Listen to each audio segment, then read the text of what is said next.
ಸಾಯಿರಾಮ್. ಆತ್ಮೀಯ ವೀಕ್ಷಕ ಬಾಂಧವರಿಗೆಲ್ಲ ಇವತ್ತಿನ ಜೀವನಾಮೃತ ಕಾರ್ಯಕ್ರಮಕ್ಕೆ ಸ್ವಾಗತ ಸುಸ್ವಾಗತ.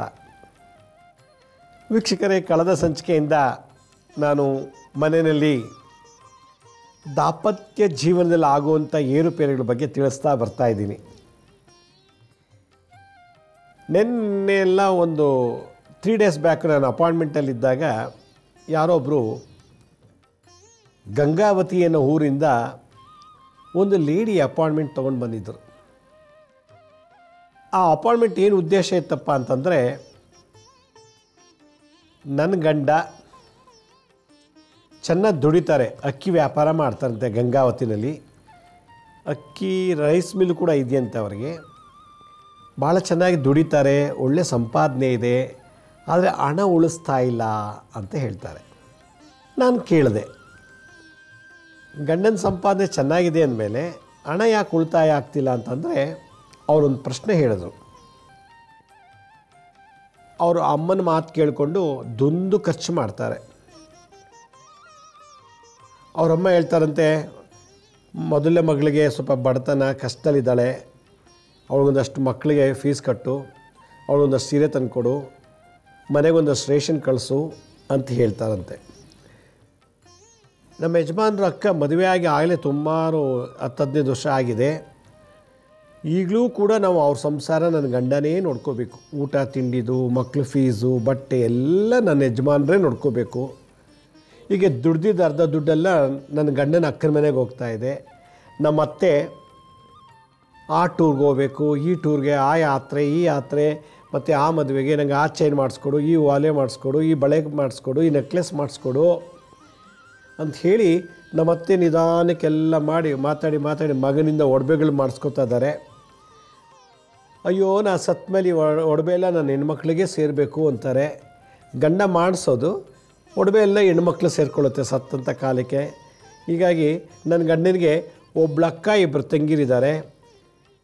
3 ಜನಕ್ಕೂ ಮದುವೆ ಆಗಿದೆ. ಅಕ್ಕನಿಗೂ ಮದುವೆ ಆಗಿದೆ, ಮದುವೆಗೆ 15 ವರ್ಷ ಆಯಿತು. ತಂಗಿರಿಗೂ ಕೂಡ ಮದುವೆ ಆಗಿದೆ. ಅವರು ಸಂಸಾರ ಚೆನ್ನಾಗಿದೆ. ನಮ್ಮತ್ತೆ ಯಾವಾಗಲೂ ಹೆಣ್ಮಕ್ಳಿಗೆ ಅದು ಮಾಡಿಸ್ಕೊಡು, ಇದು ಮಾಡಿಸ್ಕೊಡು, ಈಗ ಒಂದು ಸೈಟ್ ತೆಕ್ಕೊಡು ಹೆಣ್ಮಕ್ಳಿಗೆ, ಹಾಗೆ ಅಂತೇಳಿ ನನ್ನ ಗಂಡನ್ನ ಬಲಿಪಶು ಮಾಡ್ತಾ ಇದ್ದಾರೆ. ಯಾವಾಗ ನನ್ನ ಗಂಡ ನಮ್ಮ ಅತ್ತೆ ಮಾತು ಕೇಳಿಕೊಂಡು ಅವರ ಅಕ್ಕದಿರಿಗೆ ತಂಗಿದಿರಿಗೆ ಎಲ್ಲ ದುಡ್ದಿದ್ದೆಲ್ಲ ಅವ್ರ ಕಡೆಗೆ ಹಾಕ್ತಾ ಇದ್ದಾರೆ. ಈ ಎಲ್ಲ ವೀಕ್ನೆಸ್ ನೋಡಿಬಿಟ್ಟು ಅಕ್ಕ ಬಂದುಬಿಟ್ಟು, ತಮ್ಮ ನನಗಿದು ಮಾಡಿಸ್ಕೊಡಪ್ಪ, ಒಂದಷ್ಟು ಮನೆ ಕಟ್ಟಬೇಕು, ಒಂದು 15 ಲಕ್ಷ ಕೊಡು, ಒಂದು 20 ಲಕ್ಷ ಕೊಡು ಅಂತ ಅಕ್ಕ ಕೇಳ್ತಾಳಂತೆ. 2 ತಂಗಿದಿರು, ಅವರೆಲ್ಲ ಬೆಂಗಳೂರಿಗೆ ಕೆಲಸ ಮಾಡ್ತಾರಂತೆ, ತಂಗಿರ ಯಜಮಾನರು. ಅಷ್ಟೆಲ್ಲ ಚೆನ್ನಾಗಿದ್ರು ಕೂಡ ಅಣ್ಣನ ಹತ್ರ ಬಂದು ಅದಿಲ್ಲ ಇದಿಲ್ಲ, ಇದು ತೆಕ್ಕೊಡೋಣ ಅದು ತೆಕ್ಕೊಡೋಣ ಅಂತ, ನನ್ನ ಮಗನಿಗೊಂದು ಕಾರ್ ತೆಕ್ಕೊಡೋಣ ನಿನ್ನ ಹೆಸರಲ್ಲಿ ಅಂತೇಳಿ ಕೊನೆ ತಂಗಿ ಕಾರ್ ತಗೊಡ್ಬೇಕು ಅಂತ, ಕಾರ್ಗೆ 10 ಲಕ್ಷ ರೂಪಾಯಿ ಕೊಟ್ಟು ಕಾರ್ ತಗೊಡ್ಬೇಕು ಅಂತ ಕೂತಿದ್ದಾರೆ ನಮ್ಮ ಯಜಮಾನರು. ಹೀಗೆ ನನ್ನ ಗಂಡ ಯಾರ್ಯಾರ ಮಾತೋ ಕೇಳಿಕೊಂಡು ಹೆಂಡತಿ ಮಕ್ಕಳನ್ನ ಬದಿಗಿಟ್ಟು ಭಾಳ ದುಂದು ಖರ್ಚು ಮಾಡ್ತಾ ಇದ್ದಾರೆ ಅನ್ನೋ ಒಂದು ವಿಚಾರನ ಮೊನ್ನೆ ಅಪಾಯಿಂಟ್ಮೆಂಟ್ಸ್ ತೊಗೊಂಡು ಬಂದು ನಂತರ ಮಾತಾಡಿದ್ರು. ಗಂಗಾವತಿನ ಒಂದು ಹೆಂಗ್ಸು ಒಂದು ಕಡೆ ನೋಡಿದಾಗ, ಒಬ್ಬ ಅಣ್ಣ ಅಕ್ಕನಿಗೆ ಒಂದೊಳ್ಳೆ ಹಣಕಾಸು ಕೊಡೋದ್ರೇನು ತಪ್ಪಿಲ್ಲ.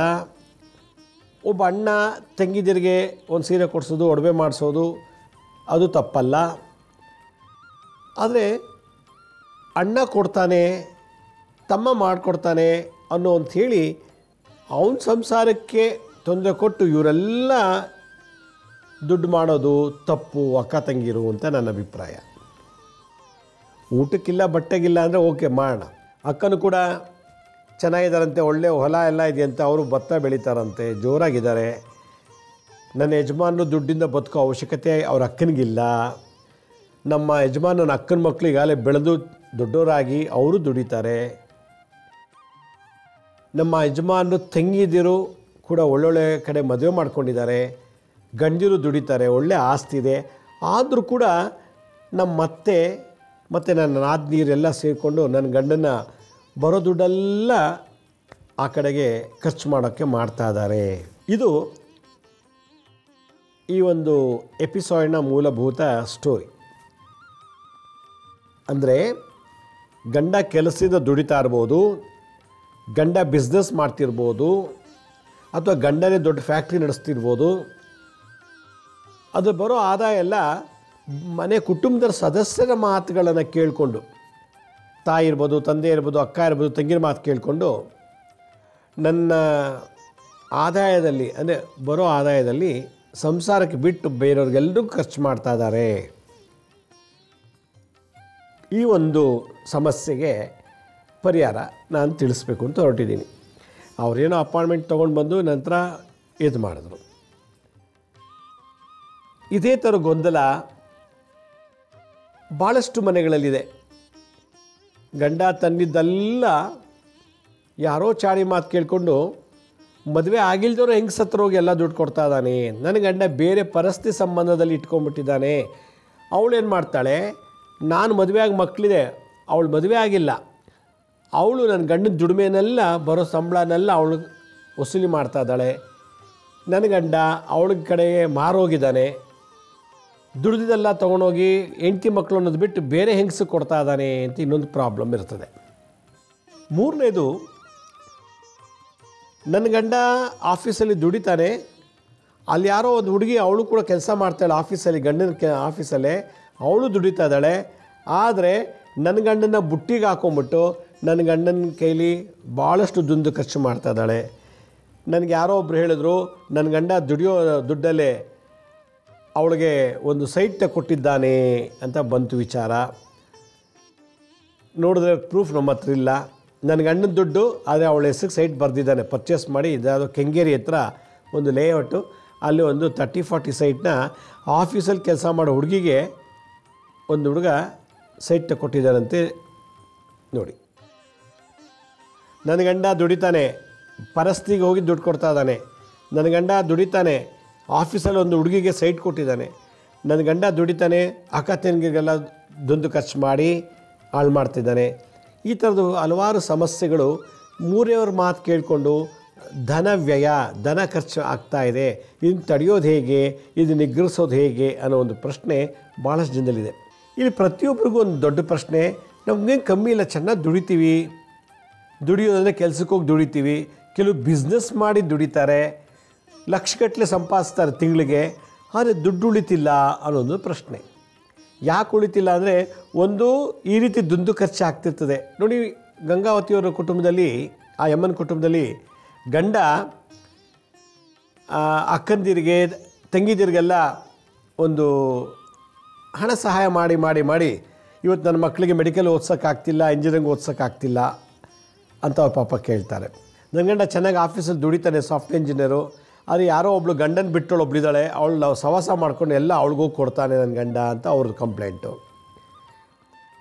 ನನ್ನ ಗಂಡ ಒಳ್ಳೆ ಸಾಫ್ಟ್ವೇರ್ ಕೆಲಸ ಮಾಡ್ತಾನೆ, ಅವ್ರ ಆಫೀಸಲ್ಲಿ ಒಂದು ಹುಡುಗಿದ್ದಾಳೆ, ಅವಳು ನನ್ನ ಗಂಡನ ವಶೀಕರಣ ಮಾಡ್ಕೊಂಬಿಟ್ಟು ನನ್ನ ಗಂಡ ದುಡಿದಲ್ಲ ಅವಳು ವಸೂಲಿ ಮಾಡ್ಕೋತಾ ಇದ್ದಾಳೆ.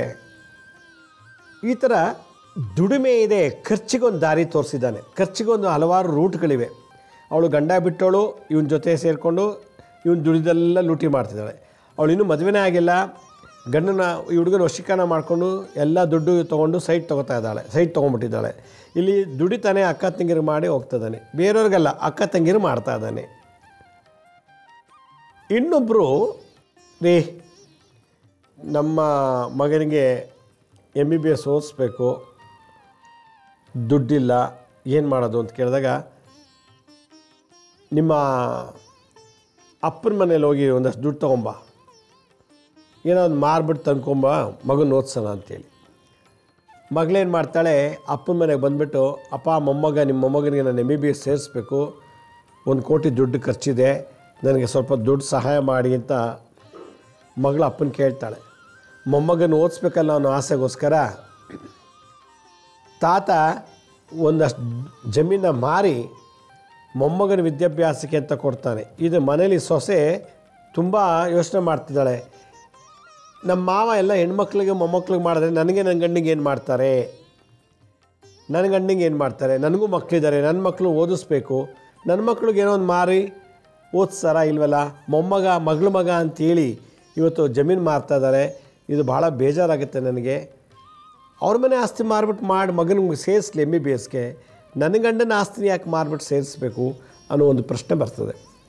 ಹೀಗೆ ಯಾತಕ್ಕೆ ಈ ರೀತಿ ಆಗುತ್ತೆ ಅಂತಂದಾಗ ಕರ್ಮ ಸಿದ್ಧಾಂತದಲ್ಲಿ ಪೂರ್ವ ಜನ್ಮದಲ್ಲಿ ನಾವು ದುಡ್ಡು ಕೊಟ್ಟು ತೀರಿಸದೆ ಸತ್ತೋಗ್ಬಿಟ್ಟಿದ್ರೆ, ಅದು ಫೈನಾನ್ಸ್ ಇರ್ಬೋದು, ಸಾಲ ತೊಗೊಂಡು ದುಡ್ಡು ಕೊಡದೆ ಸತ್ತೋಗಿದ್ರೆ, ಅದು ಬೇರೆ ರೀತಿಯಲ್ಲಿ ಏನಾದ್ರು ತೊಗೊಂಡು ಕೊಡ್ತೀವಿ ನಾಳೆ ಅಂತೇಳಿ ಕೊಡದೆ ವಾಪಸ್ ಕೊಡ್ದೇ ತೀರೋಗ್ಬಿಟ್ಟಿದ್ರೆ, ಈ ಜನ್ಮದಲ್ಲಿ ಅವರು ಈ ರೀತಿ ಅಣ್ಣನಿಂದ ಇಷ್ಟು ದುಡ್ಡು ವಸೂಲಿ ಮಾಡ್ತಾಳಕ್ಕ, ಅಣ್ಣನಿಂದ ತಂಗಿಲಿಷ್ಟು ವಸೂಲಿ ಮಾಡ್ಕೋಬೇಕು ಅಂತ ಇರ್ತದೆ. ಋಣ ಮುಗಿಯೋವರೆಗೂ ಅವ್ರು ವಸೂಲಿ ಮಾಡ್ತಿರ್ತಾರೆ.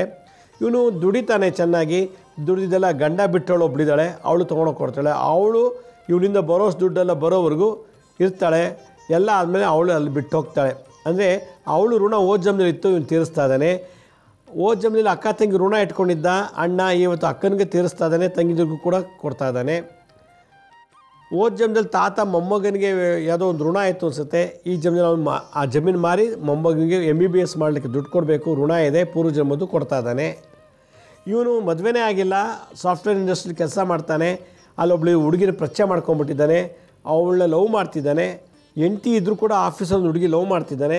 ಅವ್ನು ದುಡ್ದಿದ್ದೆಲ್ಲ ಅವಳು ಕೊಟ್ಟು ಕೆಂಗೇರಿರೋ ಒಂದು ಸೈಟ್ ಕೊಟ್ಟಿದ್ದಾನೆ, 30-40 ಸೈಟು. ಸೊ ಅವಳದು ಓದು ಜನ್ಮದ ಋಣ ಇತ್ತು. ಇವನು ಅವಳದು ಋಣ ತೀರ್ಸೋಕ್ಕೆ 30/40 ಸೈಟ್ನ ಕೆಂಗೇರಿ ಸೈಟ್ ತೆಗೆದು ಅವಳ ಹೆಸರು ರಿಜಿಸ್ಟರ್ ಮಾಡಿದ್ದಾನೆ. ಅದು ಲೋನ್ ತೊಗೊಂಡು ಮಾಡಿದ್ದಾನೆ ಅಂತಾರೆ ಕೆಲವರು, ಅಥವಾ ದುಡ್ಡಿತ್ತು ಅದಕ್ಕೆ ಕೊಟ್ಟಿದ್ದಾನೆ ಅಂತಾರೆ. ಒಟ್ಟಿನಲ್ಲಿ ಹೆಂಗೋ ಗೊತ್ತಿಲ್ಲ, ಅವಳ ಋಣ ಜಮಾ ಆಗೋವರೆಗೂ ಅವಳು ಅವನ ಹತ್ರ ಪ್ರೀತಿಸ್ತಾಳೆ. ಅವನ ಋಣ ಜಮಾ ಆದಮೇಲೆ ಕೈ ಕೊಟ್ಬಿಡ್ತಾಳೆ. ಹಾಗೆ ತಾತ ಇರೋವರೆಗೂ ಮೊಮ್ಮಗನ ಓದಿಸ್ತಾರೆ, ಆ ಋಣ ಮುಗಿತಂದರೆ ತಾತ ಕೈ ಬಿಡ್ತಾರೆ. ಹೀಗೆ ಋಣಬಾಧೆ ನಮ್ಮ ಜಾತಕದಲ್ಲಿ ಇದ್ದಾಗ, ಋಣಬಾಧೆ ನಮ್ಮ ಪೂರ್ವಜನ್ಮದ ಅಕೌಂಟಲ್ಲಿ ಇದ್ದಾಗ ಅದನ್ನು ಯಾರೂ ತಪ್ಪಿಸೋಕ್ಕಾಗಲ್ಲ. ಯಾಕಂದರೆ ನಾವು ಮೋಸ ಮಾಡಿದ್ದೀವಿ, ಈ ಜನ್ಮದಲ್ಲಿ ಅದನ್ನು ಕೊಟ್ಟು ತೀರಿಸ್ಕೊತಾ ಇದ್ದೀವಿ. ಇಷ್ಟೇ give and take policy, law of attraction ಅಂತ ಹೇಳ್ತಾರೆ. ಅದಕ್ಕೆ ಲಾ ಆಫ್ ಅಟ್ರಾಕ್ಷನ್ ಅಂತಂದ್ರೇನು? ನಾವೇನು ಅಟ್ರಾಕ್ಟ್ ಮಾಡಿದ್ದು ಅದನ್ನೀಗ ಡಿಸ್ಚಾರ್ಜ್ ಮಾಡ್ತಾ ಇದ್ದೀವಿ. ಏನಲ್ಲಿ ಮೋಸ ಮಾಡಿ ಸತ್ತಿದ್ದೆ ಈ ಜನ್ಮದಲ್ಲಿ ವಾಪಸ್ ಕೊಡ್ತಾ ಇದ್ದೀನಿ, ತಂಗಿಗೆ, ಅಕ್ಕಂದಿರಿಗೆ, ಮೊಮ್ಮಗನಿಗೆ, ಅಥವಾ ಇನ್ನೊಬ್ಬರು ಗಂಡ ಬಿಟ್ಟೊಳಗೋ, ಅಥವಾ ಇನ್ಯಾವುದಾದ ಹೆಂಗಸ್ಗೋ ಅಥವಾ ಗಂಡಸ್ಗೋ. ಹೀಗೆ ಒಬ್ಬ ಮನೆ ಯಜಮಾನ ಯಾರ್ಯಾರ ಮಾತೋ ಕೇಳಿಕೊಂಡು ದುಂದು ಖರ್ಚನ್ನು ಮಾಡ್ತಾ ಇದ್ದಾನೆ. ಧನ ವ್ಯಯ. ಅದರಿಂದ ಅಲ್ಲಿ ಶುಕ್ರ ಮತ್ತು ಕುಜ ಋಣಕಾರಕ. ಕುಜ ಅಂದರೆ ಮಂಗಳ ದೋಷ, ಶುಕ್ರ ಇವೆರಡು ನೀಚನಾದಾಗ, ಅಸ್ತನಾದಾಗ, ವಕ್ರನಾದಾಗ ಈ ರೀತಿ ದುಡ್ಡನ್ನು ಕಳ್ಕೊಳ್ಳುವಂಥ ರೀತಿಗಳು, ವಿಚಾರಗಳು ಬರ್ತಾ ಹೋಗುತ್ತೆ. ಅದರಿಂದ ನಮ್ಮ ಜಾತಕದಲ್ಲಿ ಪೂರ್ವ ಜನ್ಮದಲ್ಲಿ ಒಬ್ಬರು ದುಡ್ಡು ತೊಗೊಂಡು ಮೋಸ ಮಾಡಿದರೆ, ಕೊಡದೆ ಸತ್ತೋಗಿದರೆ, ಈ ಜನ್ಮದಲ್ಲಿ ಶುಕ್ರ ಮತ್ತು ಕುಜನ ಅಂಶದಿಂದ, ಶುಕ್ರ ಗ್ರಹದಿಂದ ಮಂಗಳ ಗ್ರಹದ ಅಂಶದಿಂದ ನಾವು ಈ ಜನ್ಮದಲ್ಲಿ ಕೊಟ್ಟು ಕಳ್ಕೊತೀವಿ, ಇಲ್ಲ ಕೊಟ್ಟು ಮೋಸ ಹೋಗ್ಬಿಡ್ತೀವಿ. ಈಗ ತಾತ ಮೊಮ್ಮಗನಿಗೆ ಕೊಟ್ಟಿದ್ದು ಜಮೀನು ಮಾರಿ ದುಡ್ಡು ವಾಪಸ್ ಬರಲ್ಲ, ಮೊಮ್ಮಗನಿಗೆ ಗಿಫ್ಟ್ ಕೊಟ್ಟಂಗೆ ಅದು. ಇವನು ದುಡಿದಲ್ಲ, ಗಂಡ ಬಿಟ್ಟವಳು ಒಬ್ಳು ಇರ್ತಾಳೆ, ಗಂಡನ ಬಿಟ್ಬಿಟ್ಟು ಇವನ ಹತ್ರ ಇರ್ತಾಳೆ ಅವಳು. ಇವನು ದುಡಿದಲ್ಲ ಅವಳು ಕೊಡಬೇಕು. ಅವಳು ಋಣ ಮುಗಿಯೋವರೆಗೂ ಇವನೇನು ಮಾಡೋಕ್ಕಾಗಲ್ಲ, ಯಾರೂ ತಪ್ಪಿಸೋಕ್ಕಾಗಲ್ಲ. ಕಟ್ಕೊಂಡಿರೋ ಹೆಂಡತಿ ಬಂದು ಗಲಾಟೆ ಮಾಡಿದ್ರು ಕೂಡ ಇಟ್ಕೊಂಡವಳು ಬಿಡಲ್ಲ, ಇಟ್ಕೊಂಡವಳದು ಋಣ ತೀರೋವರೆಗೂ ಅವ್ನು ಬಿಡಲ್ಲ. ಆ ಋಣ ತೀರ್ತು ಅಂದ ತಕ್ಷಣ ಅವರಿಬ್ಬರೇ ಗಲಾಟೆ ಮಾಡಿಕೊಂಡು, ಕಚ್ಚಾಡಿಕೊಂಡು, ಕೂಗಾಡಿಕೊಂಡು ಜಾಗ ಖಾಲಿ ಮಾಡಿಬಿಡ್ತಾರೆ. ಅದರಿಂದ ಋಣಶೇಷ, ಆ ಋಣ ಕುಜ ಮಂಗಳ ಗ್ರಹ, ಅದ್ರ ಅಂಶ ನಮ್ಮ ಜಾತಕದಲ್ಲಿ ಇಟ್ಕೋಬಾರ್ದು. ಅದಕ್ಕೆ ಗರುಡ ಪುರಾಣದಲ್ಲಿ ಹೇಳ್ತಾರೆ, ಭಗವಾನ್ ಮಹಾವಿಷ್ಣು ದಾನ ಮಾಡಿದವರು ಪರವಾಗಿಲ್ಲ, ಒಂದು ತೂಟ ಬಿಟ್ಟರು ಪರವಾಗಿಲ್ಲ, ಒಂದು ತುಂಡು ಬಟ್ಟೆ ಹಾಕೊಂಡು ಬದುಕರು ಪರವಾಗಿಲ್ಲ, ಬೇರೆಯವ್ರ ಋಣದಲ್ಲಿ ಇರಬಾರ್ದು ಅಂತ ಹೇಳ್ತಾರೆ. ಋಣ ಮತ್ತೆ ಹುಟ್ಟಿ ಅದನ್ನು ವಸೂಲಿ ಮಾಡೋಕ್ಕೆ ಭಾಳಷ್ಟು ಸಾಹಸ ಮಾಡಬೇಕು ಅಂತ ಹೇಳ್ತಾರೆ. ನನಗೆ ಹೋದ ಜನ್ಮದ 10 ಲಕ್ಷ ಯಾರೋ ತೊಗೊಂಡು ಮೋಸ ಮಾಡಿಬಿಟ್ಟಿರ್ತಾರೆ ಅಂತ ಇಟ್ಕೊಳ್ಳಿ. ಈಗ ನಾನು ಹುಟ್ಟಿದ್ದೀನಿ, ನನಗೆ ಮೋಸ ಮಾಡೋದಂತ ಅವನು ಹುಟ್ಟಿರ್ತಾನೆ.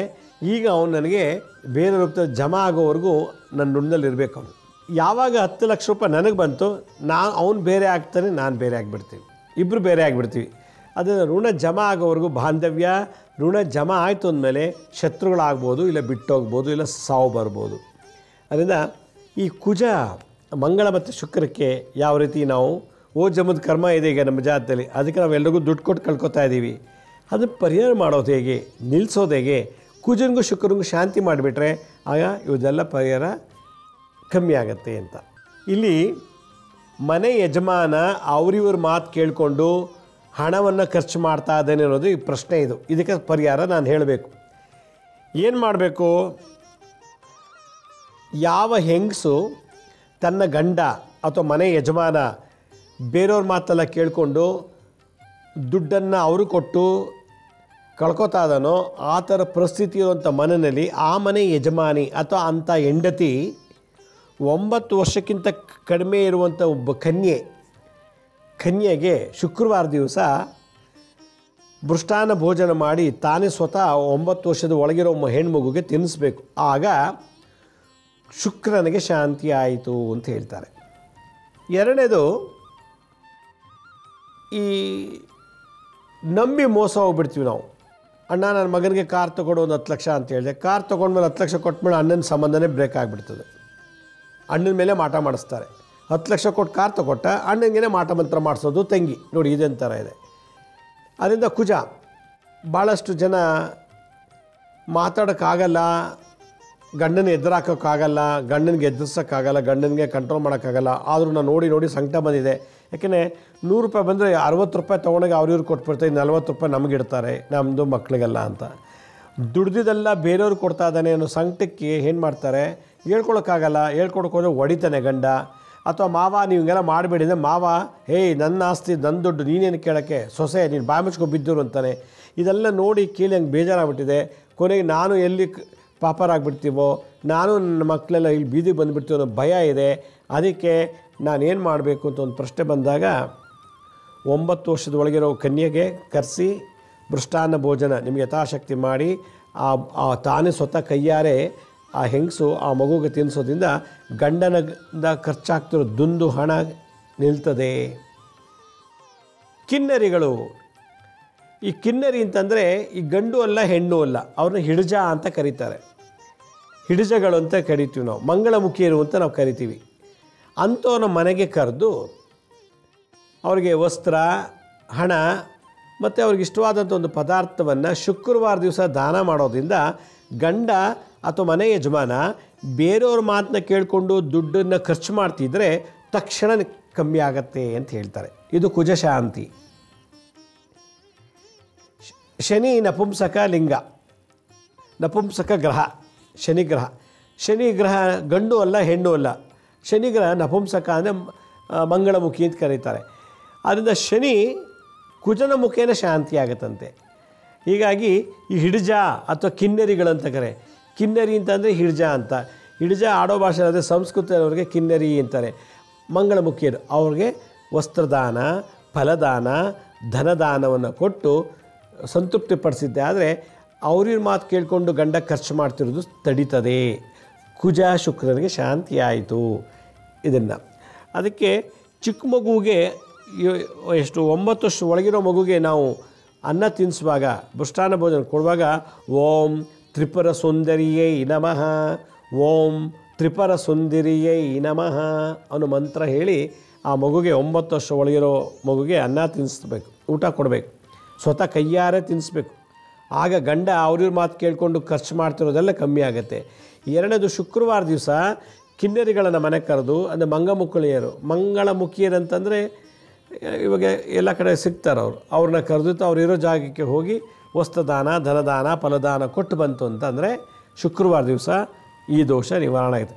ಆಗ ಯಾರು ಕಿನ್ನರಿ ಹಿಡಿಜಗಳಿಗೆ ಕೊಡಬೇಕಾದ್ರೆ ಓಂ ಅರ್ಜುನಾಯ ನಮಃ, ಓಂ ಅರ್ಜುನಾಯ ನಮಃ, ಓಂ ಅರ್ಜುನಾಯ ನಮಃ ಅಂತ ಹೇಳಬೇಕಂತೆ. ಅರ್ಜುನ ಒಂದು ಸ್ವಲ್ಪ ದಿವಸಗಳ ಕಾಲ ಈ ಹಿಡಿಜಗಳ ಥರ ಮಂಗಳಮುಖಿಯ ಥರ ವಾಸ ಮಾಡ್ತಾನೆ ವನವಾಸದಲ್ಲಿದ್ದಾಗ ಅರ್ಜುನ. ಅದಕ್ಕೆ ಅರ್ಜುನ ಅಲ್ಲಿ ಗಂಡು ಅಲ್ಲ ಹೆಣ್ಣು ಅಲ್ಲ, ಮಧ್ಯ ವಯಸ್ಸಿನಲ್ಲಿ ಮಂಗಳಮುಖಿಯಾಗಿ ಕಿನ್ನರಿಯಾಗಿ ಹಿಡಿಜನಾಗಿ ವಾಸ ಮಾಡ್ತಾನೆ. ಭಾಳಷ್ಟು ನೀವು ನೋಡಿದ್ದೀರ, ಅವನು ಡ್ಯಾನ್ಸ್ ಟೀಚರ್ ಆಗಿರ್ತಾನೆ ಅರ್ಜುನ, ಲೇಡೀಸ್ ಡ್ರೆಸ್ ಹಾಕ್ಕೊಂಡು. ಇದು ಅರ್ಜುನಾಯ ನಮಃ, ಓಂ ಅರ್ಜುನಾಯ ನಮಃ, ಓಂ ಅರ್ಜುನಾಯ ನಮಃ ಅಂಥೇಳಿ ಕಿನ್ನರಿಗಳಿಗೆ, ಹಿಡಿಜಗಳಿಗೆ, ಮಂಗಳಮುಖಿಯರಿಗೆ ವಸ್ತ್ರದಾನ, ಫಲದಾನ, ಧನದಾನ ಕೊಡುವಾಗ ಮಂತ್ರ ಹೇಳಿಕೊಟ್ರೆ ಮನೆ ಯಜಮಾನರು ಯಾವುದೇ ರೀತಿ ಪರಸ್ತ್ರೀಗಾಗಲಿ ಪರರಿಗೆ ಆಗಲಿ ದುಡ್ಡು ಕೊಟ್ಟು ಖರ್ಚು ಮಾಡಿಕೊಂಡು ಕಳ್ಕೊಳ್ಳುವಂಥ ಯೋಗವನ್ನು ಮಂಗಳ ಮತ್ತು ಶುಕ್ರಕ್ಕೆ ಈ ಮುಖನ್ನೇ ಒಂದು ಕನ್ಯಾ ಹುಡುಗಿ 9 ವರ್ಷ ಕನ್ಯೆ ಮತ್ತು ಹಿಡಿಜ ಮಂಗಳಮುಖಿ ಇವರಿಗೆ ಸೇವೆ ಆಗಬೇಕು ಅಂತ ಶಾಸ್ತ್ರ ಹೇಳುತ್ತೆ. ಇದು ತ್ರಿಪುರ ಸುಂದರಿ ರಹಸ್ಯದಲ್ಲಿ ಇದು ಬರುವಂಥ ಒಂದು ವಿಶೇಷವಾದಂಥ ವಿದ್ಯೆ ಮತ್ತು ತಂತ್ರ. ವೀಕ್ಷಕರ ಒಂದು ಅನೌನ್ಸ್ಮೆಂಟು, ಮಾರ್ಚ್ 29, 30, 31ನೇ ತಾರೀಕು ನಾನು ಒಂದು ಪುಣ್ಯಕ್ಷೇತ್ರದಲ್ಲಿ ಒಂದೊಳ್ಳೆ ಜಾಗದಲ್ಲಿ ಮರ್ಮ ವಿದ್ಯೆ ಹೇಳ್ಕೊಡ್ತಾ ಇದ್ದೆ. ಮರ್ಮ ಚಿಕಿತ್ಸೆ, ಎಲ್ಲ ಥರ ಕಾಯಿಲೆಗಳು, ಪಿಟ್ಸು, ಏಡ್ಸು, ಕ್ಯಾನ್ಸರು, ಲಕ್ವಾ, heart attack, lungs problem, diabetes, BP, gastric, piles, ಪಿಸ್ತೂಲ, ಮಕ್ಕಳಾಗಿಲ್ಲ, ಮದುವೆ ಆಗ್ತಿಲ್ಲ, ಲೈಂಗಿಕ ಸಮಸ್ಯೆಗಳು, ಬ್ರೈನ್ನಲ್ಲಿ ಬರುವಂಥ ಕೆಲವು ಸಮಸ್ಯೆ, ಡಿಪ್ರೆಷನ್ಸ್ಗಳು, ವೆರೈಟಿ ಡಿಪ್ರೆಷನ್ಸು, ಆ ಥರದ್ದು, ವರ್ಟಿಗೋ, TB, ಎಲ್ಲ ಥರ ಕಾಯಿಲೆಗಳಿಗೆ ಔಷಧಿ ಇಲ್ದೇ, ಆಪ್ರೇಷನ್ ಇಲ್ದೇ ಹುಷಾರು ಮಾಡೋದು ಹೇಗೇನೋ ವಿದ್ಯೆಯನ್ನು ಮರ್ಮ ವಿದ್ಯೆ ಅಂತ ಅದನ್ನು ನಾನು 3 ಡೇಸು ಹೇಳ್ಕೊಡ್ತಾ ಇದ್ದೀನಿ. ಇವತ್ತಿನ ಕಾಲದಲ್ಲಿ ಒಂದು ಜ್ವರ, ವಾಂತಿ, ಕೆಮ್ಮು ಬಂತು ಅಂದರೆ 2,000-3,000 ರೂಪಾಯಿನ ಬಿಲ್ ಮಾಡಬೇಕು, ಹಾಸ್ಪಿಟ್ಲಲ್ಲಿ ಪೇ ಮಾಡಬೇಕು. ದೊಡ್ಡ ದೊಡ್ಡ ಕಾಯಿಲೆ ಬಂದರೆ ಲಕ್ಷಾಂತರ ರೂಪಾಯಿ ಇನ್ವೆಸ್ಟ್ ಮಾಡಬೇಕು. ಅದರಿಂದ ಈ ಒಂದು ವಿದ್ಯೆ ಕಲಿತ್ರೆ ಮನೆಗೊಬ್ಬ ವೈದ್ಯನಾಗ್ತಾನೆ, ನೀವು ವೈದ್ಯರಾಗ್ಬೋದು, ನಿಮ್ಮ ಕಾಯಿಲೆ ನೀವು ಕ್ಯೂರ್ ಮಾಡ್ಕೋಬೋದು, ನಿಮ್ಮ ಮನೆಯವ್ರಿಗೆಲ್ರಿಗೂ ನೀವು ಕ್ಯೂರ್ ಮಾಡ್ಬೋದು. ಒಂದು ಕ್ಲಿನಿಕ್ ಓಪನ್ ಮಾಡಿ ಎಲ್ರಿಗೂ ನೀವು ಟ್ರೀಟ್ ಮಾಡ್ಬೋದು, ಔಷಧಿ ಇಲ್ದೇ, ಆಪ್ರೇಷನ್ ಇಲ್ದೇ. ಈ ವಿದ್ಯೆಯನ್ನು ನಾನು ಕಲಿಸ್ತಾ ಇದ್ದೀನಿ. ಇದು 3 ಡೇಸ್ ಕೋರ್ಸು. ನನ್ನ ಜೊತೆಲೇ ಇದ್ದು ಅಲ್ಲೇ ಊಟ ವಸತಿ ಎಲ್ಲ ಕೊಡ್ತೀವಿ, ಪುಸ್ತಕ ಎಲ್ಲ ಕೊಟ್ಟು ಈ ವಿದ್ಯೆನ ಕಲಿಸ್ತಾ ಇದ್ದೀನಿ.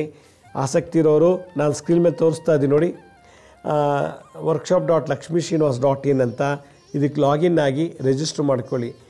ಯಾರು ಈ ಕೋರ್ಸಿಗೆ ಸೇರ್ತಾರೋ ಅವ್ರಿಗೆ ನಾನೊಂದು ಫ್ರೀಯಾಗಿ ಲಯ ಯೋಗ ಹೇಳ್ಕೊಡ್ತಾ ಇದ್ದೀನಿ. ಲಯ ಯೋಗ ಅನ್ನೋದು ಒಂದು ಫ್ರೀ. ಈ ಕೋರ್ಸಿಗೆ ಸೇರಿಕೊಂಡ್ರೆ ಅದು ಫ್ರೀಯಾಗಿ ಹೇಳ್ಕೊಡ್ತೀನಿ. ಲಯ ಅಂದರೆ ಪ್ರೀವಿಯಸ್ ಬರ್ತ್, ಜನ್ಮದ ಎಲ್ಲ ಕರ್ಮಗಳನ್ನು ಸುಟ್ಟು ಬರ್ನ್ ಮಾಡೋದು ಹೇಗೆ ಅನ್ನೋದೊಂದು ಲಯನೇ ನಾಶ ಮಾಡೋದು ಹೇಗೆ ಅಂತ ಅದೊಂದು ವಿದ್ಯೆ. ಯಾರು ಮರ್ಮಾಗಿ ಬಂದು ಸೇರ್ತಾರೋ ಅವ್ರಿಗೆ ಇದೊಂದು ಲಯ ಯೋಗ ಫ್ರೀ. ಇದು ಫ್ರೀ ಮಾಡೋಕ್ಕಾಗ್ತಿಲ್ಲ. ಲಯ ಯೋಗನ ಇದಕ್ಕೆ ಹೇಳ್ಕೊಡ್ತಾ ಇದ್ದೀನಿ, ಮರ್ಮ ಜಾಯ್ನ್ ಆದವ್ರಿಗೆ ಹೇಳ್ಕೊಡ್ತಾ ಇದ್ದೀನಿ. ಅದಕ್ಕೆ ಆಸಕ್ತಿ ಇರುವಂಥವ್ರು 29, 30, 31 ಈ ಸ್ಕ್ರೀನ್ ಮೇಲೆ ತೋರಿಸ್ತಿರೋ ವೆಬ್ಸೈಟಿಗೆ ಲಾಗಿನ್ ಆಗಿ ನೀವು ರಿಜಿಸ್ಟರ್ ಮಾಡ್ಕೋಬೋದು. ಎರಡನೇದು, ನಮ್ಮ ಹಳೆ ಎಪಿಸೋಡ್ಸ್ ಯಾರು ನೋಡೋಕ್ಕಾಗಿಲ್ವೋ ನಮ್ಮ ಶಿರಡಿ ಸಾಯಿ ಭಿಕ್ಷಾ ಕೇಂದ್ರ, ಹೆಲ್ತ್ ಸೈನ್ಸ್ ಅಂತ 2 ಯೂಟ್ಯೂಬ್ ಚಾನಲ್ ಇದೆ. ಇದ್ರ ಜೊತೆ SSBK ಜ್ಞಾನೋದಯ ಅಂತ ಒಂದು ಮ್ಯೂಸಿಕ್ ಚಾನಲ್ ಇದೆ. 3ಕ್ಕೂ ಸಬ್ಸ್ಕ್ರೈಬ್ ಮಾಡ್ಕೊಳ್ಳಿ.